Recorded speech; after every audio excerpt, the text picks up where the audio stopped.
Hi there everyone, Lars back with my review and analysis for Deltarune Chapter 4, brought to you by Camille's Harem, a channel for novice authors by novice authors, and because writing is an adventure, it's way more fun with friends, and oh boy, this chapter was absolutely incredible. And not just because Gerson is the GOAT, the greatest character maybe in all of video game history, and maybe that's a little bit hyperbole, but come on, this guy is seriously up there. But the rest of the chapter is fantastic as well. Now then, obviously if I want to talk about everything in this chapter, we would be here for at least a whole day, a full 24-hour video, and while some people are absolutely into stuff like that, I'm not.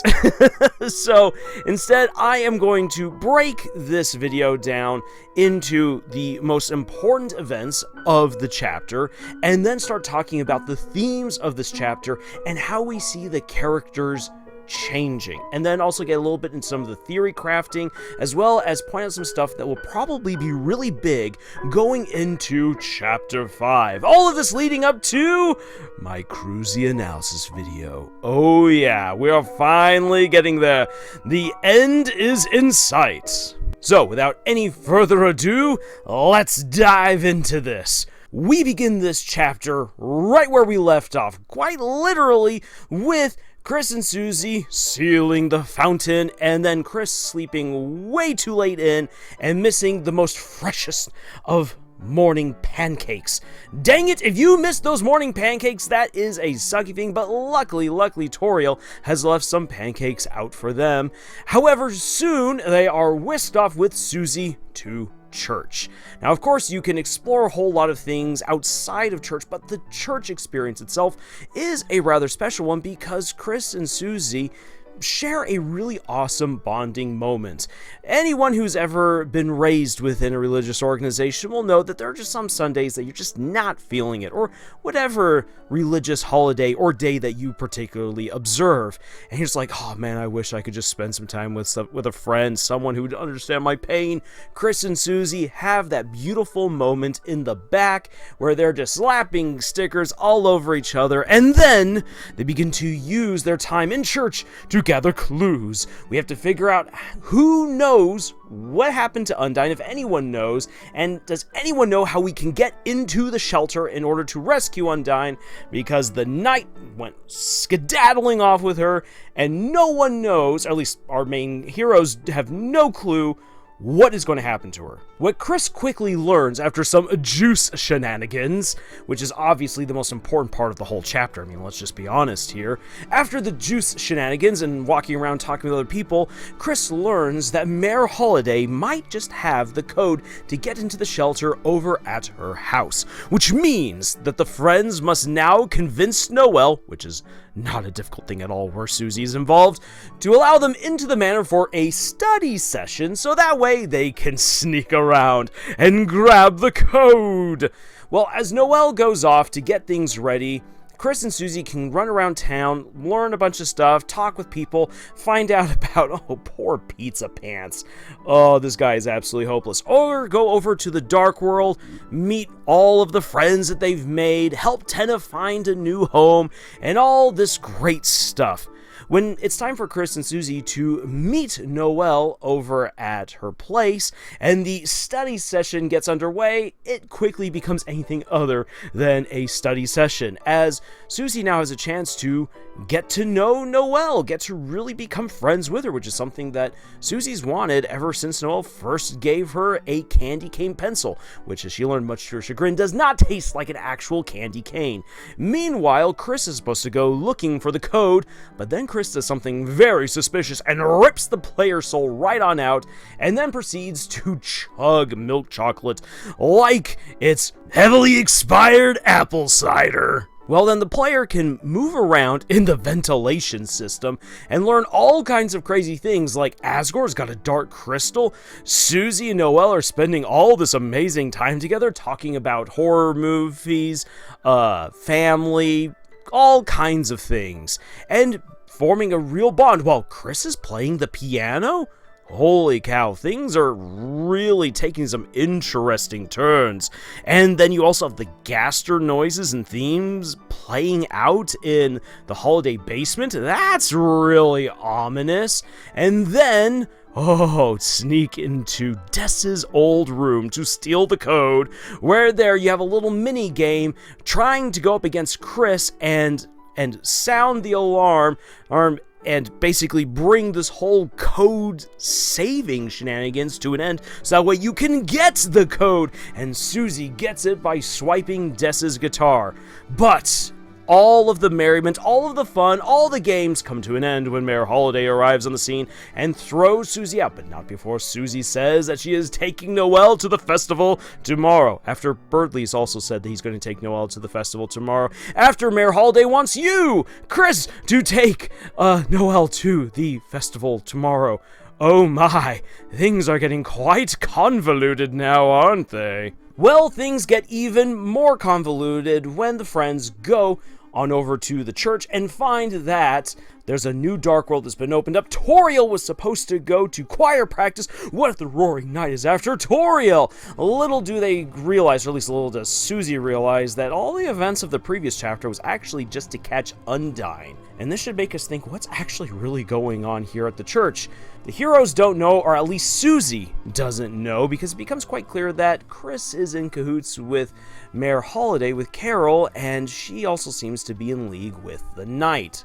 Yikes. Well, they go on in, confront the Knight. The Knight hurls them back. They get stranded in the church's dark world, and they've got to, make their way on through, fight their way back to the fountain. Along the way, of course, they reunite with Ralsei, who is ready to help them out and shield them from all of the revelations that the prophecy brings, because the prophecy is here. It is true. It is way more expansive than Chapter 1 led you to believe, and oh by golly, is it dark. Bad things are happening, but some good things are happening too, like Jockington growing the beard, and the girl will find love, oh my. But most important of all, they meet Gerson, a Lightner who should be dead, but his son exhumed the relic that holds the dust, the last remnants of his soul, and this has allowed him to be reborn by the power of the Dark World, at least for a short amount of time. And old man Gerson is just having the absolute time of his life, creating all kinds of shenanigans, guiding the friends along as any good old teacher would, talking about the story that he never got to finish, and of course, having one of the most epic boss fights of all time, and then helping you out in the big boss fight against one of the Titans, because at the end of all of this, at the end of this great journey where you get to meet Jackenstein, where you get to meet a water princess from a water cooler, where you get to climb up these amazing towers, confront the prophecy, and all these other things, you get to fight a flipping Titan, one of the creatures that's supposed to bring on the roaring. And though you have this magnificent, crazy, over-the-top fight and dash with this beast, it ends with everything seemingly coming to an end, where the heroes will lose until Gerson shows up and is like, just smash that face in. All right, everyone, unload. And Susie grabs Kris, hurls both of them through the Titan's face in order to use the power of the player's soul to seal the fountain, shut out this Titan for good, and then go seal the Dark Fountain that was originally created. And we find that the church has just been absolutely torn apart. Where's Father Alvin? Where's Toriel? Well, at least we know where Toriel is. Toriel's been hanging out with Sans. And oh my, she is getting absolutely zoused while dancing to the classics. And Susie wants none of this. Kris doesn't want any of this, but Kris is forced to stay at home listening to Carol remind them over the phone that they have a promise that they need to uphold, while Susie's like, we are going to come back. We are going to take on the Roaring Night and all the darkness. We are going to save all the worlds. It is time to be heroes. And I know I've been skipping over a whole lot because there's so much packed into this chapter, but effectively, this is a great midway point for the entire story. This is where, after it seems as though the heroes might have lost twice to the Roaring Night, that doesn't matter. Their resolve has been steeled. They are stronger, better, more united now than ever before. They know some of the dark truths of what's ahead, but they are still ready to plow forward and change fate itself. Now, let's talk about some of the important world building that we get in this chapter and what it really means for the story as a whole and potentially going forward. I think one of the most important things to learn out of this chapter is that the Dark World is reflective of the one who opened the fountain. And so suddenly you're like, wait a second, hold on. So who's really been opening up some of these fountains? We know, for instance, that the Roaring Knight opened up the fountain in the library. There's a good chance that they also opened up the one in the school, which would make a whole lot of sense with some of the stuff that we've learned about how Azrael and Des went on journeys, very likely through the Dark World, but definitely knew King and Queen and played around with all those things in the library and in the school. These Dark Worlds are very vibrant and chock full of memories of two others. Two best friends who already went here previously. And now the history of Darkners and Lightners begins to make a little bit more sense. And more on the topic of history here in a bit. And now then, we understand better that when Kris opens up the Dark World in their home, that's why so much of this Dark World pertains to the television, their memories. It's not just Tenna doing his thing, but there's all these memories of home, of a better time. And when you step out of those memories, everything just seems so desolate because that is the life that Kris feels right now, that it's desolate outside of those happy memories in the past. And whoever opened the Dark World in the church knew Gerson and allowed him to assume his life once more as the hero that he had always been. And when Susie opens up her Dark World, it is, well, it's a little bit muted. It's not quite as creative. And this makes sense with everything that we know about Susie. Although we all love this girl to death, she's not an overly creative character. She's not an overly vibrant, colorful character either. And that's reflected in this Dark World. It's dark, it's muted, it's not quite as complex, it's not full of all these amazing secrets and whatnot. What is there that is colorful and beautiful is filled in by the prophecy, by the Roaring Knight, and by Gerson. And so I think that's really interesting. There's so much that can be talked about when it comes to how the Dark World is reflective of someone who opens up that fountain, and should get you thinking, what would your Dark World look like? Now, let's focus on the fact that Gerson got brought back to life. This is a huge deal. He's not back to life completely because in the light world, he is indeed dead. Rather, it is his memories that are given life once again. Now, this opens up all kinds of possibilities, and I know people over our Discord who are talking about what if there's going to be all these other characters who will be brought back to life in the future. Possible. Will that exactly happen? I don't know. I feel like Gerson is meant to kind of be a one-off to make you think it could indeed happen, or more importantly, that the Dark World has incredible influences on the Lightners and changes them in very unique ways. Not just that their sprites change and that they get on cool costumes and their hues change a little bit, but rather that it can completely change the very makeup of their being. In some cases, it might be able to turn someone from ash to life. In some other cases, it might take life and turn them into a monster. But in any case, this now means that there's so much more on the line, that the Dark World can be used as a way of enticing people to do things that they probably wouldn't otherwise do because of the possibilities that it offers. When people think like, what on earth is Carol doing? Why on earth would she work with the Roaring Knight? Why would Kris work with Carol to fulfill the prophecy, bring about the roaring, and possibly destroy both worlds? Well, it's because of the possibilities that the Dark World offers. If the Dark World can bring someone back from the dead, at least for a time, what wouldn't you do to have that incredible, reality-altering power at your side, in your hands, to maybe do something really great with it? Perhaps the ends justify the means. It's something to think about.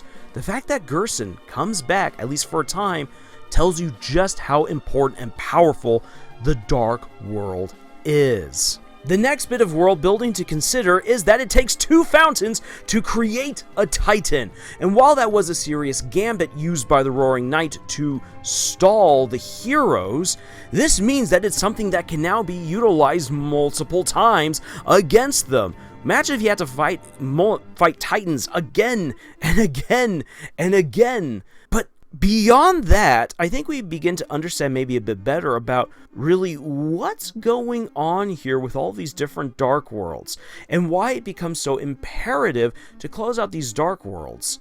Because if there's so many of them, what if they begin to overlap and their fountains also overlap? This would create the possibility of Titans suddenly spontaneously spawning if these dark worlds are not closed within time. It could very well be that the roaring begins if the heroes cannot deal with all of these dark fountains in time. It doesn't all have to happen in one particular world, but it could happen from multiple worlds overlapping. And as we see that hometown has become so isolated, we don't really know what kinds of weird shenanigans, rituals, schemes are actually being played out behind the scenes that could very well mean that there are already other dark worlds that we just don't know about that have been opened. Or what if this is something like Full Metal Alchemist and there's just going to be this great dark fountain circle that just needs the one proper dark fountain to activate them all at the same time?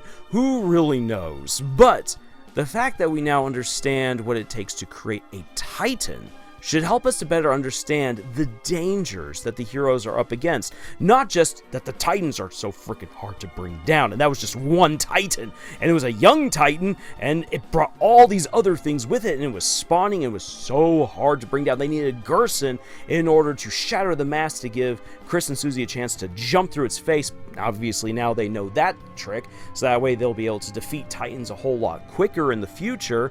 But what if you have to go up against multiple Titans all in one go? Also, what will this do if there's multiple Titans and you're only fighting one and the others are ripping apart the world all at once?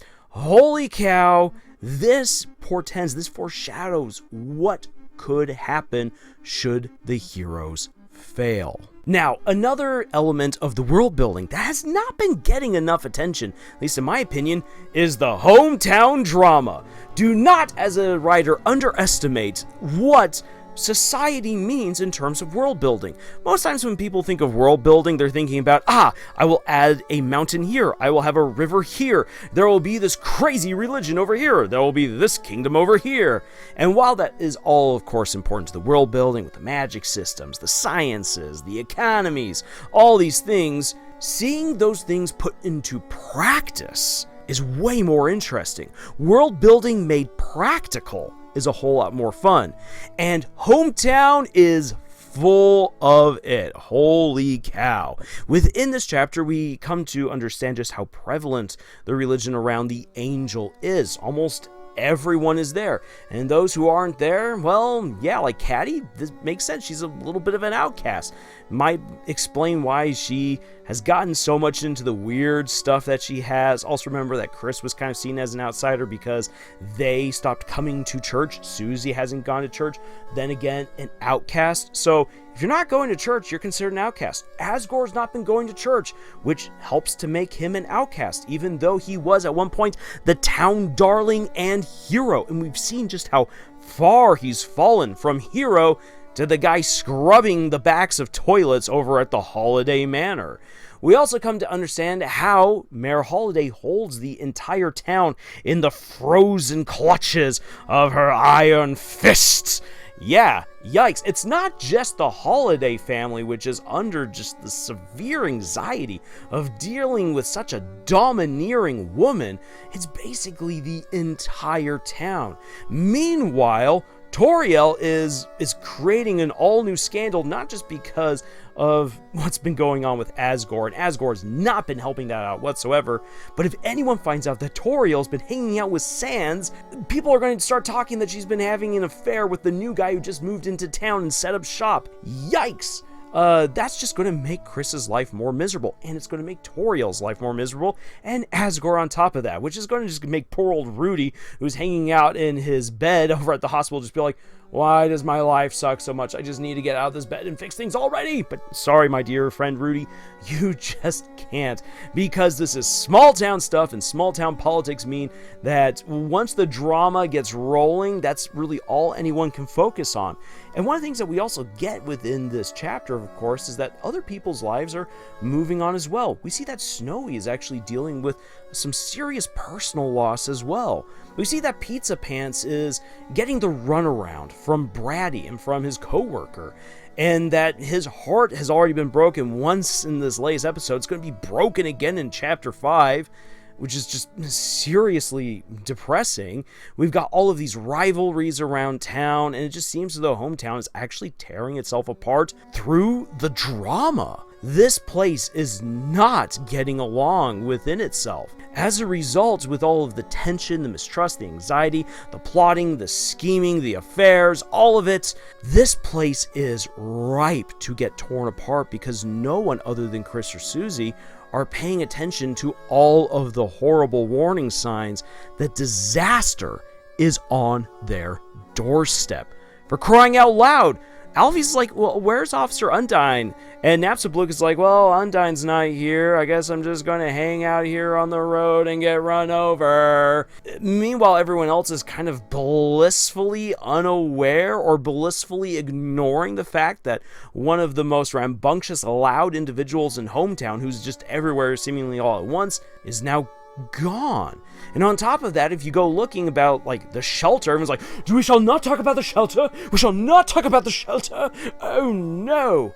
There is drama here. There is history here. Hometown is chock full of it. My golly, if I was someone who could step into this game, I would just pretend to be a reporter and I would just soak up all of the delicious, dramatic tea and just be like, yes, okay, now we're going to find out about all the crazy things happening in this little town that's about to get wiped off the face of the earth. So, with that being said, let me stop with my ramblings and let's start talking about the big themes of this chapter.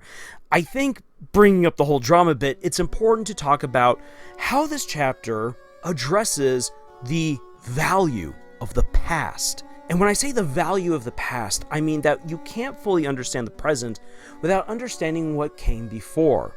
And this is largely wrapped up in the character of Gerson. So, Gerson was a blacksmith who then became a historian, who then became a teacher, who then also wrote a famous book series that became a video game franchise. Holy cow, I want this guy's life. I mean, I'm not a blacksmith, I've never been a blacksmith, but I did once make my own suit of armor in high school. What of it I could. I am an accredited historian, and I have written my own books. Now, if someone will please base a video game off of one of them, preferably Bleed, Steam, and Steel. And I have been a teacher. Holy cow, I should be Gerson. Just give me about another 60 years, and I'll be the awesome old man who's unstoppable. But coming back to it, Gerson brings up a lot about the past, which is a little bit interesting to think about because really he focuses a whole lot more in this chapter about helping to teach Kris and Susie and even Ralsei more about themselves and the power of determination. That fate may say one thing, but you can say another. You can write your own story. And yet the most powerful moments for Gerson, even with talking about overcoming fate and destiny to write your own story, all has to deal with the past. As he talks about the books that he wrote as if he lived them. There's a very good chance that he actually lived through part of the prophecy. He confronted it and got to the point where he couldn't go any further and tried to pass it on to the next generation, but the next generation never took up the pen and never went down the same road that he did. But now that Kris and Susie are doing that, he can pass on the value of his lessons from the past to them so they can become the heroes that defy fate and save the world, rewrite the story from what the prophecy says. But another very valuable aspect of the past is that Gerson wants to write the final words that his son Alvin, Father Alvin, needs in order to move forward in whatever he's going through. And what's so beautiful about this is that while Gerson has this message from the past that he would wish to give to Father Alvin, he can't give it directly himself. This requires instead that He gives the message to someone who's willing to take the messages of the past, the lessons of the past, to heart and live them, which is Susie. And so Susie, living in the present, can take a message from the past to the present and give someone what they need in the moment. Although it's not something that, again, comes and smacks you across the face, being like, the past is important. It is there. It is prevalent all throughout. It's a great theme within the church as well, because as you go through Dark Worlds, you realize that you have these different generations of figurines within the church who all wonder about their ancestors and wonder about the connections to the past. The connections to the past allow you to make sense of what's going on in the present, and that things done in the past have a huge impact on what happens now, such as, for instance, if you go and you drop 10,000 dark dollars there in the pond, that might seem like, ugh, like why didn't you just spend that all on a spider and get yourself a donut and some coffee, for crying out loud? You get yourself a really awesome piece of armor that you can add because of what you did in the past, or you could change other things as well. The past and the present are absolutely interconnected, and by understanding both, it empowers you to push on into the future. And that, of course, takes us to the most important theme of this chapter, which is the freedom to face fate. The prophecy has been correct down to the letter about everything that has happened from chapters 1 to this point in chapter 4. And so it seems as though you are beholden to what the prophecy is saying. And Susie's like, why don't we just do whatever the prophecy says? And Rosie's like, yeah, we should absolutely do that. As we learn in this chapter, Ralsei has been hoping to change the outcome of the prophecy by being friends with everyone. And I'm going to get into more about why that's so important when I talk about the concept of love, but that will be for the end of the video. So stick around. I mean, you've already stuck around this long, so please stick around to the very end. But Susie, for the most part, is like, hey, you know what? We should just follow the prophecy. Do what it says because it tells you everything you need to know. Oh my gosh, it tells me about love. Oh my, who am I going to end up with? And Susie gets really excited about that, which is kind of crazy considering that Susie's kind of sidestepped, at least very openly sidestep the matter of romance, unless you've been following the cruisy path. But everyone seems to be following along with the prophecy. Susie thinks about following the prophecy. Ralsei's following the prophecy because he's like, there's no way that you can really overcome it until at the very end. Maybe if we accumulate enough friendship and love. Kris is going along with the prophecy because it's all part of their plan with Carol, very likely, to save Des. Everyone seems intent on fulfilling the prophecy for one reason or another, or through one way or another. As a result, everyone's doing what the prophecy wants them to do, and so therefore they are gunning for the end that Susie found so reprehensible that she punched it and tore up her own fist. We got all that blood everywhere. We actually got blood in this chapter. Holy cow. But Gerson is different. Gerson's like, yeah, you know what, screw all of that. Sure, the prophecy says this, but, what if you could do your own thing? What if your choices mattered? If your choices mattered, true, there's bad choices and good choices, but there's not necessarily a bad choice, meaning that a choice that didn't matter. In fact, they all mattered. And if you believe that all your choices matter, then it doesn't matter which way you go, because it will be the right thing. This is juxtaposed by the world building of the first Dark World in this chapter, where there's all of these different moments where you're put into these weird, intricate mazes, where everything's dark, where you're not exactly sure where you need to go. And in many cases, it actually doesn't matter where you go, you eventually end up where you're supposed to. Or throughout the darkness, once you've gone through a certain point in the darkness, all of that intricacy, complexity, turning you around through maze after maze goes away, and then the path was clear all along. It didn't matter what your choices were because you are going the way that the prophecy demands that you will. However, Gerson continues to say, no, you can rewrite fate.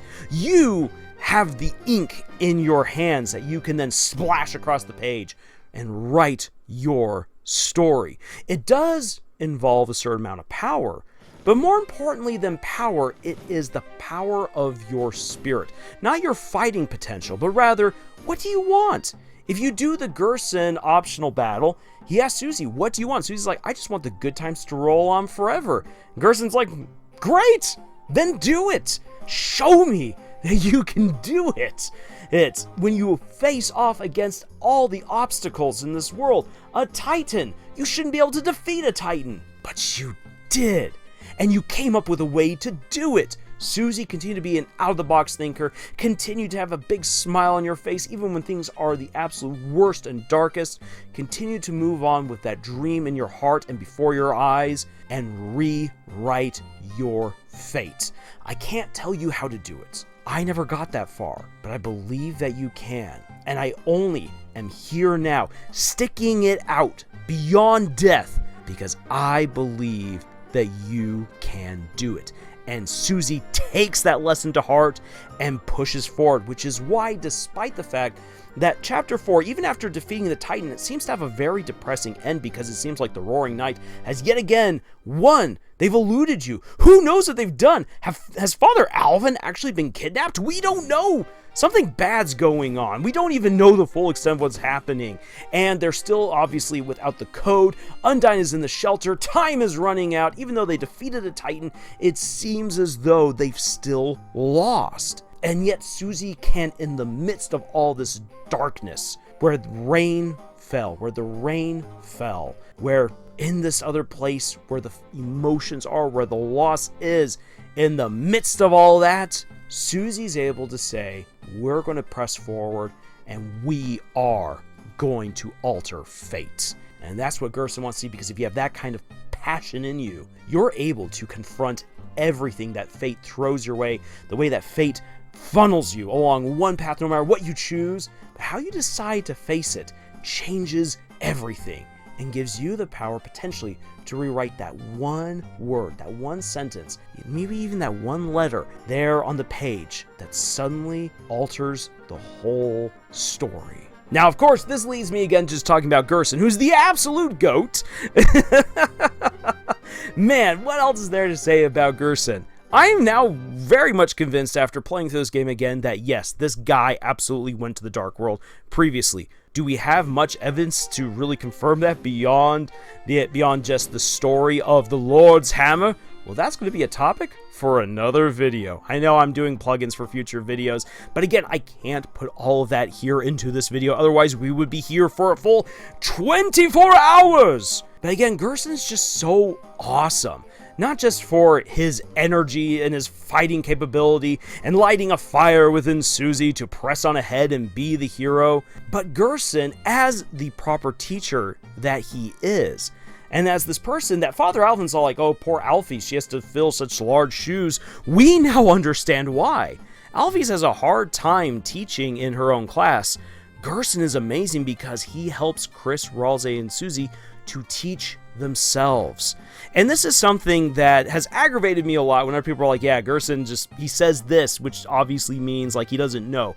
He acts dim-witted, he acts stupid, he acts confused from time to time. But all of that is because he wants to coax the answers out of these teens. If he was always providing answers like the good mentor figure that he must be, then they would only do what he wanted them to do, and without true conviction and without true understanding.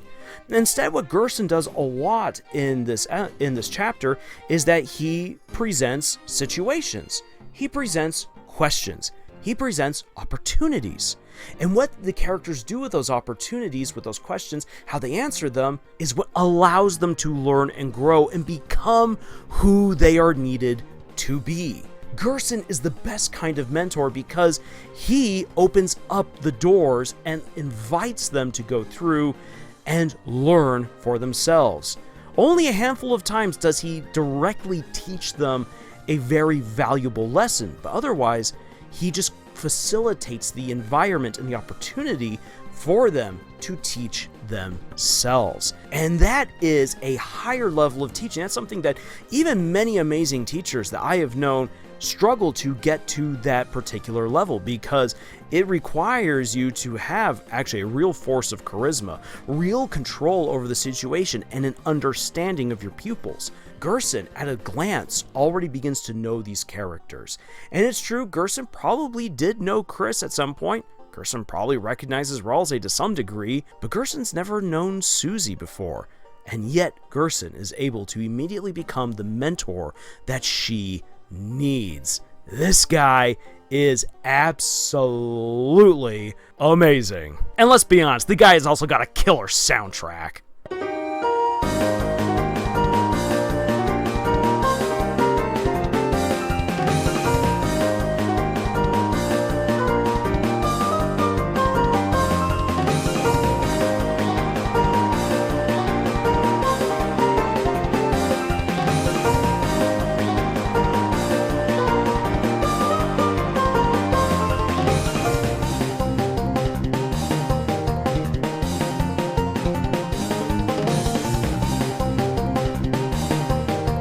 Now, one more thing before we come to the topic of love that we need to address is how the Fun Gang has changed as a result of this chapter. Because, oh boy, have they changed. Let's start with Kris. Kris has gone through a lot in this chapter. We come now to fully understand that Kris is caught between a rock and a hard place, where Kris wants to be a hero alongside Susie and with Ralsei, and enjoy the fun and beauty of true friendship. Saving the day sounds amazing, but saving the day means going back on promises with Carol, promises that they've made, very likely again, to save Des. And remember this, what we've learned about the Dark World? Dark World opens up all kinds of possibilities. What if their plan is to harness the power of the Dark World? Kris could have their family back, their perfect life back from their memories. It would be amazing.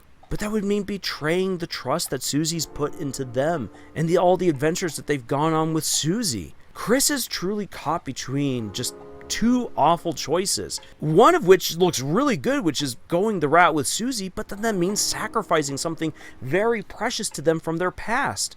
And if they go along with Carol and achieve their ends, then that means sacrificing something beautiful in the present. What is Kris supposed to do? Well, again, this kind of comes back to their interactions with Gerson. And Gerson is basically telling Kris, despite the fact that we as the player control Kris, be yourself. If Kris could truly be themselves, holy and most genuine, it would change everything. And we know this. We know this thanks to the interaction that Susie and Kris have over piano music. We get Kris playing the piano over in the Holiday Manor, which lets us know that there's so much more to Kris that they're holding back that we as a player don't fully understand. In the Dark World, Kris again pretends like they can't play the piano until Susie impresses upon them that they should. And then when Kris plays the piano, it's so beautiful, and it awakens something within Susie, that Susie's able to set aside a horrible memory from her past about being turned down by others because she couldn't play the piano in public and then going back and smashing that public piano. And by Susie encouraging Kris to play the piano again, it's an invitation for Kris to be themselves, or to be themselves, I should say. And that is the choice now before Kris. Who will Kris be? And as we've learned in this chapter, it's not up to us as the player. It's up to Kris. Kris is now at a vital point, a vital crossroad in their journey. What they choose next in going to chapter 5 will alter so much of the story going forward. Kris has the power of determination. They're not just a puppet on a string. Kris has been way more free all along than we understood, and I think that more so than even they understood. And that kind of a revelation, combined with the awful situation they find themselves in, while that might not seem like real character progression, this puts everything into context for Kris, and now means that going forward for the next 3 chapters, what Kris does will change so much. Well then, let's talk about Ralsei. What's been happening here with this pure fluffy boy? Oh, poor Ralsei, my poor boy. What has he been going through? Well, we learned the struggle that he's been laboring under since the very first chapter, knowing the full extent of the prophecy and the horrible, horrible end that it foretells. what this will mean for everyone going forward. This is some pretty big, dark, heavy stuff. We realize that all along, he's just been pretending to be doing well. And then now it makes a little bit more sense why Kris didn't really trust Ralsei so much. Looking back, especially in chapter 2, where we get these hints that Ralsei and Kris are a little bit distant. It's because Kris knows what's going to happen with the prophecy. When they see what Ralsei's doing, they're like, what exactly is going on here? But now that Ralsei begins to open up more and be all like, I'm afraid of what's going on here. I don't want to lose you guys. I love you guys. I wish I could spend time with you in the light world. I wish I could just make you happy. I just wish I could make everything better, but I can't. But you know what? At least I can take away some of the pain.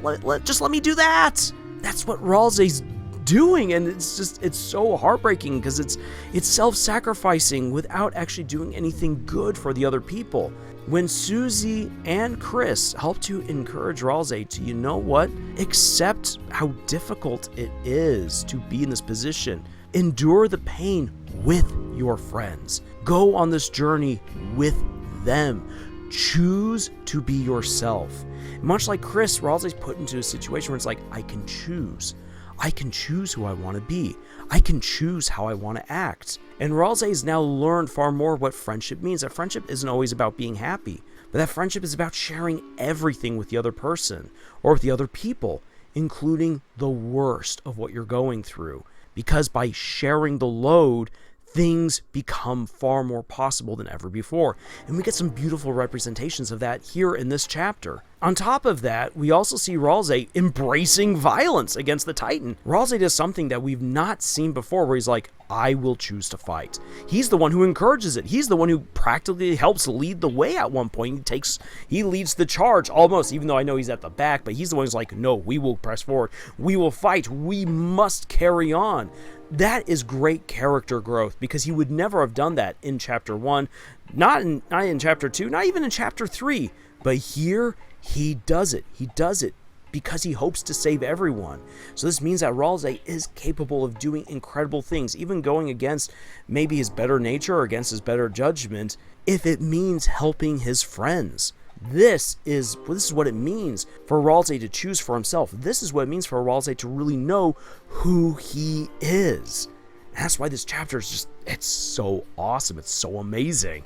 At least in terms of Ralsei, like, this is what we want to see from a hero. Ralsei stepping up to become a hero. And for Susie, yeah, no, she's here. She's finally fully locked and loaded to be the friend that everyone needs. Susie is able to confront the bitterness of her past. Susie is able to recognize far better now bad situations. Susie's able now to stand up to other people, stand up for other people. She treats the lighteners and darkeners far better than she ever did before. And true, she's still very much rough around the edges. Let's not get that wrong. She's not a perfect person by far, but that's okay, because you don't need to be a perfect person to be a hero. You just have to want to do the right things for people, to especially go out of your way for people that you love, and you know what, even for people that you don't know, that you're going to do the right thing by them, that you're going to charge into darkness, into danger, even to save strangers, because it is the right thing to do. Susie from chapter 1 obviously would never have done this. Susie from chapter 2 would have been like, yeah, let's be heroes, but would have done it out of a sense of naivete. Same for Susie in chapter 3. But Susie of chapter 4 understands now what it means to be a hero and chooses it. On top of that, Susie confronts her dislike of the piano, her dislike of learning and going to school, her dislike of being told by adults of her what to do, and she's able to realize the value in all these things, the beauty in these things, recontextualize, see things through a different eye, and come to appreciate the possibility, the beauty, the learning, the connections, the friendships. And suddenly now life isn't all about so dark and juggling all these horrible things. Think back to chapter 3 where Susie's like, I know what it's like to be effectively a broken toy. I know what it's like to be rejected. But you know what? You can stick up your nose, you can stick it on out, you can prove to them that they're all wrong. Oh yeah. But this Susie, by the end of chapter 4, is different. Rather, It's Susie finding the beauty, even in the darkest of situations, and coming out better on the other end. It is so incredible to have the juxtaposition between or not even so much the juxtaposition, that's probably the wrong word to use in this case, but the comparison. We'll use the comparison of how Susie looks in the mirror over at the Dreamer house and is all like, is it really okay for me to... And she just kind of like sighs. She's like, I'm not exactly sure what I want. But by the end of the chapter, Susie is grinning in the dark before the dark found, after fighting a titan, after learning about how horrible the end of the prophecy is going to be, not even knowing who she's going to fall in love with, or who she's going to end up with, if she's going to end up with anyone, and we don't really know. There's so many things that she had wanted, but you know what? At that moment, it doesn't matter. She can grin, she can bear it all, because she has taken to heart what Gerson has said, that she can write her own fate. She's going to do it, and that confidence inspires Kris in the moment. It cuts through the darkness and delivers just such a powerful, amazing message. Kris, Susie, and Ralsei are all now in a position where they can truly choose for themselves who they want to be. We've seen how Susie and Ralsei want to be heroes, and they're choosing that route. It will come down to what Kris wants. What will Kris choose? And it's really hard to know at this point because, again, Kris is caught between a rock and a hard place. And I'm very much looking forward to Chapter 5 and what we will experience there. Now, speaking about Chapter 5 is going to be heavily reliant on the topic of love. But there's two kinds of love that we have to consider here. There is the love that comes a la Undertale, which is power, kill, destroy, accumulate items that give you all greater strength. What will you do? And it's very clear that that's the route that Carol wants Kris to go down. The accumulation of power alongside Noelle. Very likely in a very forced romantic relationship. Yikes! Oh boy, see, the weird route just takes on all kind of forms of uncomfortable. And yet, that is something that we must confront. That the power of love, the power of power itself, the power through destruction, gaining the strength of determination, that is going to be very important going forward, because this is all been about how you are going to confront destiny. Will you confront destiny with strength coursing through your veins, the determination to alter reality to your will? Or is it going to be through another kind of love? The love of friendship, the love of true romance earned, the love of family. Because if you don't go Carol's route, but if you go Susie's route, which is coming to appreciate everyone, becoming friends with everyone, and learning who you are and appreciating who you are and the relationships that you have with others and with other things, in the case of dealing with the Darkners, it empowers you with a kind of affection that makes you charge against the darkness, charge against the inevitable, and say, screw you, I am going to make things better. The power of love is going to be central, I think, to Chapter 5. And Chapter 4 sets it up. Which love do you choose? Power or true love? And so, altogether, this is why I really, really love Chapter 4. Because not only do you still have this amazing world building that continues to progress, an amazing character like Gerson, great adventures, awesome boss battles, those things to discover, great character progression, great themes. When you put it all together, it tells an incredible story of 3 teens. 1 Darkner, 2 Lightners, 1 a human, 1 a monster, who become friends, who confront the end of the world. And how are they going to do it? And that despite the power that fate and destiny hold over them, that their choices matter, even if in just some small way. Because again, if you're the one who can take the ink to the page, maybe you change a sentence, maybe you change a word, maybe you just change 1 letter, but all it takes is for that 1 change, and fate itself is completely altered. So what will they choose? The 2 choices are placed before them. Granted, there's a myriad of choices within these 2 greater ones, but do you choose the course of strength or the route of genuine love. Not the love of power, but of genuine affection for other people. Which one will you choose? Both paths will lead you to the end of the prophecy and to your destined fate. But how will you shape it is the choice that is in your hands and in the hands of the three main characters, Kris, Susie, and Ralze. And that is the message, the culmination of this incredible middle chapter where the story has truly changed. So, with all of that being said, time for me to get started on other great Deltarune videos because there's so much more to talk about, as well as talking about way more other stories and shows, books, and the likes. If you want to get all of that, please make sure that you have subscribed and that you click the bell icon to receive notifications for when those videos come out in the near future. And if you'd like to support the work that we do here, please check out the books that I have published. Links for them are in the description below. Otherwise, thank you so much for joining me on this incredible adventure through the dark that we call writing. And until the next video, y'all, juice.